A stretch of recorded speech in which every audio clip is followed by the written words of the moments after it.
इसलिए हम कौन सा राष्ट्र बनाएंगे? हम बनाएंगे धर्मनिरपेक्ष लोकतांत्रिक भारत, जिसमें सभी लोगों की उतनी ही जगह होगी, उतनी ही इज्जत होगी जितनी किसी और की होगी।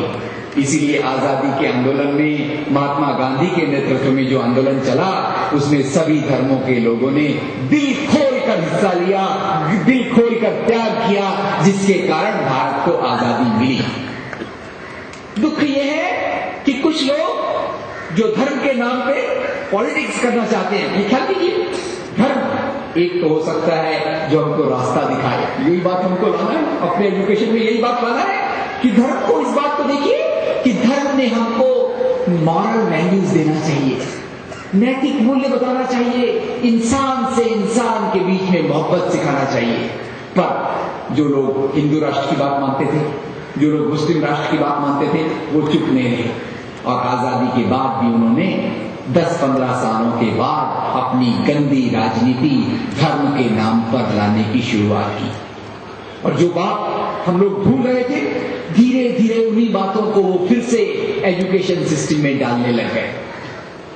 वो कोई एजुकेशन सिस्टम नहीं है जो विविधता, डाइवर्सिटी को नहीं मानता। हमारे आज के समाज की सबसे बड़ी हकीकत यह है कि मेरे पूरे दुनिया में 10-15-20 मजहब के लोग रहते हैं। सबसे बड़ी हकीकत यह है कि ये सभी मजहब इंसानियत सिखाते हैं, पर हमारे एजुकेशन सिस्टम में उसका मुझे कोई प्रतिबिंब, कोई रिफ्लेक्शन, कोई उसका दर्पण नहीं दिखाई देता। इसलिए आप जब कहते हैं एजुकेशन सिस्टम को फिर से सोचना चाहिए, मैं आपके साथ हूं। मैं आपके साथ इसलिए हूं कि जब तक हमारा एजुकेशन हमको एक नए भारत के मूल्यों में नहीं सिखाएगा, कौन सा भारत, हिंदू भारत, मुस्लिम भारत या धर्मनिरपेक्ष भारत, जब तक ये धर्मनिरपेक्षता हमारे जहन में, हमारे खून के कतरे कतरे में ये धर्मनिरपेक्षता नहीं आएगी, तब तक हमारा एजुकेशन सिस्टम कंप्लीट नहीं होगा। यहां दो लोगों के मैं आपको उदाहरण देना चाहता हूं। एक हैं, दोनों मेरे बहुत आदरणीय हैं, आप जरा मन में जवाब दीजिएगा। मौलाना अबुल कलाम आजाद। मौलाना अबुल कलाम आजाद मुसलमान थे, कुरान पे उन्होंने किताब लिखी, तर्जुमाउल कुरान, पर उन्होंने कभी भी मुस्लिम लीग का साथ नहीं दिया। उन्होंने कभी भी पाकिस्तान की वकालत, पाकिस्तान की हिमायत नहीं की। और दूसरे महात्मा गांधी अपने समय के महानतम हिंदुओं में से महात्मा गांधी को पूछा गया, अरे आप तो हिंदू हैं, आप हिंदू राष्ट्र की बात क्यों नहीं करते? महात्मा गांधी ने कहा, जवाब सुनिएगा, बड़ा बहुत इंपॉर्टेंट जवाब है, हमारे दिल में ये जवाब निकल जाना चाहिए। क्या कहते हैं गांधी जी? मैं एक सनातनी हिंदू हूं। मतलब क्या? मैं कर्मकांड में ज्यादा विश्वास नहीं रखता, मैं नैतिक मूल्यों में ज्यादा विश्वास रखता हूं। महात्मा गांधी, मैं एक सनातनी हिंदू हूं, अपने धर्म के लिए मैं अपनी जान तक कुर्बान कर सकता हूं, पर वो मेरा निजी मामला है। जहां तक उस राष्ट्र का सवाल है, इंडिया का सवाल है, वो इंडिया न आपके न मेरे धर्म द्वारा चलेगा। धर्म हमारा नैतिक मूल्य होगा और जो राष्ट्र है उसमें लोगों के रोटी, कपड़ा, मकान, शिक्षा, स्वास्थ्य, नौकरी, इन सब चीजों का ख्याल रखा जाएगा। तो आज एक सीमित दायरे से बाहर आकर हमको देखने की जरूरत है कि पूरे समाज में शिक्षा क्यों नहीं बढ़ रही। पहला कारण आपको बता दूं कि आजादी हुई, दलितों को रिजर्वेशन मिला। दलितों का शिक्षा का स्तर भी उतना ही कम था जितना मुसलमानों का शिक्षा का स्तर कम था, क्योंकि ज्यादा पढ़े लिखे मुसलमान, सभ्रांत मुसलमान पाकिस्तान चले गए। तो यहाँ जो बाकी मुसलमानों का बड़ा तबका बन गया, उसमें गरीबी, अशिक्षा, बेकारी बहुत थी।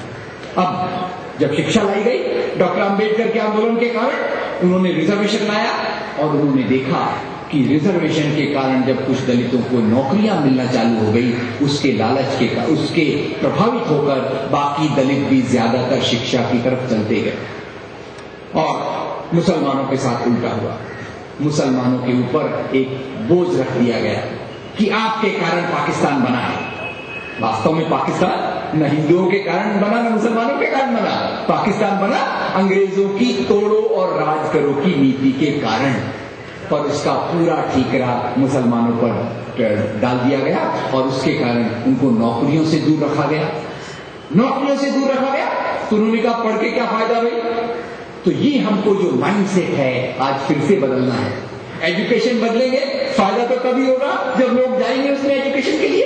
एजुकेशन से उनको नौकरी मिलेगी, एजुकेशन से उनको वैल्यूज मिलेंगे, एजुकेशन से उनको वो चीज मिलेगी जो हमारे समाज की प्रगति के लिए सबसे जरूरी है। राजनीति से दूर नहीं रह सकते। आज भी राजनीति चल रही है।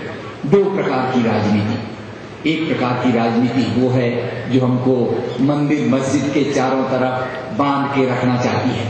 एक राजनीति वो है जो हमको प्रगति और एजुकेशन के बारे में सोचने के लिए नहीं सोचने से रोकती है।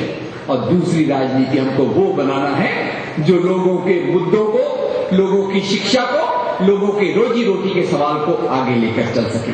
और इसी बात पर एक जावेद अख्तर साहब की छोटी सी कविता के 3 लाइनें सुनाकर मैं अपनी बात को समाप्त करता हूं। जावेद अख्तर साहब लिखते हैं, एक हमारी और एक उनकी, मुल्क में है आवाजें दो। एक हमारी और एक उनकी, मुल्क में है आवाजें दो।